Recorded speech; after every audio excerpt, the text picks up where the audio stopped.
Bonjour à tous, bienvenue à notre méditation quotidienne. Eh bien oui, nous sommes arrivés vers la fin de la semaine. Nous sommes, par cette belle journée de printemps, encore une fois assidus à l'écoute de la parole du Seigneur. Et notre prière, elle est toute simple. Nous demandons au Seigneur de nous éclairer, d'ouvrir nos yeux spirituels pour que nous puissions comprendre cette parole de Dieu qui est notre pain, qui est notre nourriture, et par elle, nous apprenons à connaître le Dieu qui sauve. Nous sommes dans le recueil des psaumes, qui contient 150 psaumes, plusieurs écrits par David, et celui-là, que nous méditons depuis plusieurs jours maintenant, a été écrit justement par le roi David alors qu'il se trouve dans le désert de Juda. Il a été pourchassé, il fuit, et dans le désert, il a faim, il a soif, et surtout il a soif de Dieu. Il traverse un moment de sécheresse spirituelle, comme cela peut nous arriver, et dans sa détresse, dans sa sécheresse, dans son désert, il crie au Seigneur, il contemple Dieu, il voit sa puissance et sa gloire, et cette vision de Dieu dans son cœur, hein, lui permet de refaire surface, lui permet de louer Dieu à nouveau et de l'invoquer, comme nous sommes appelés à le faire. Je regarde donc le psaume 63, les versets 1 à 11. Et aujourd'hui, nous allons méditer plus particulièrement le verset 8. Alors, je vous invite à prendre votre Bible et à suivre la lecture avec moi. Psaume 63. Psaume de David lorsqu'il était dans le désert de Juda. Ô Dieu, tu es mon Dieu, je te cherche. Mon âme a soif de toi. Mon corps soupire après toi, dans une terre aride desséchée sans eau. Ainsi je te contemple dans le sanctuaire, pour voir ta puissance et ta gloire, car ta bonté vaut mieux que la vie. Mes lèvres célèbrent tes louanges. Je bénirai donc toute ma vie le Seigneur, j'élèverai mes mains en ton nom. Mon âme sera rassasiée comme de mets gras et succulents, et avec des cris de joie sur mes lèvres, ma bouche te célébrera. Lorsque je pense à toi sur ma couche, je médite sur toi pendant l'éveil de la nuit, car tu es mon secours, et je suis dans l'allégresse à l'ombre de tes ailes. Mon âme est attachée à toi, ta droite me soutient, mais ceux qui cherchent à m'ôter la vie iront dans les profondeurs de la terre. Ils seront livrés au glaive, ils seront la proie des chacals, et le roi se réjouira en Dieu. Quiconque jure par lui s'en glorifiera, car la bouche des menteurs sera fermée. Je termine la lecture ici. Nous avons lu le psaume 63 en entier, 11 versets. Revenons brièvement sur le verset qu'on a vu hier, où David, fort de l'action de Dieu dans sa vie, parce que Dieu lui a fait voir sa puissance et sa gloire, parce que Dieu l'a rassasié dans son cœur, dans son être intérieur, eh bien maintenant, David constatait que Dieu est déjà et allait être son secours. Dieu allait lui venir en aide. Et donc, David sait qu'il se tourne vers Dieu et c'est là qu'il va trouver l'assistance, l'aide qu'il faut pour pouvoir continuer. Et le résultat de l'intervention de Dieu dans sa vie, on l'avait vu, eh bien, c'est l'allégresse.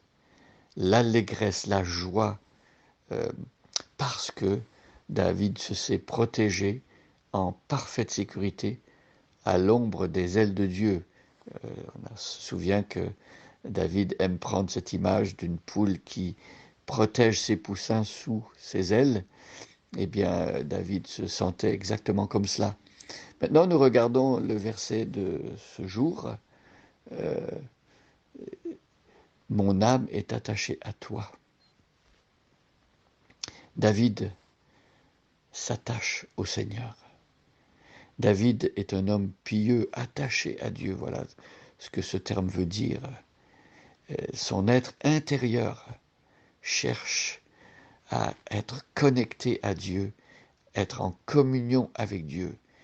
Et non seulement euh, David est-il attaché à Dieu quand il connaît des malheurs ou quand c'est difficile pour lui, mais David expérimente que c'est une condition qu'il peut vivre à tous les instants. Mon âme est attachée à toi. C'est Dieu qui nous attache à lui. C'est lui qui fait les nœuds, le Seigneur. C'est lui qui nous garde, qui nous protège.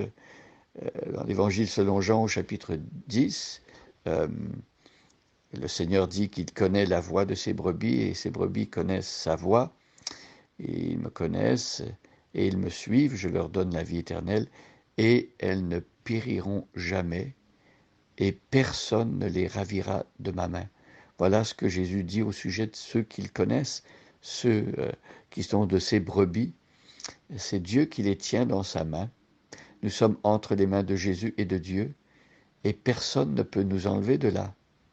Voyez, nous sommes en parfaite sécurité. Qui pourrait venir ouvrir la main de Jésus et la main de Dieu pour nous enlever de là? Personne.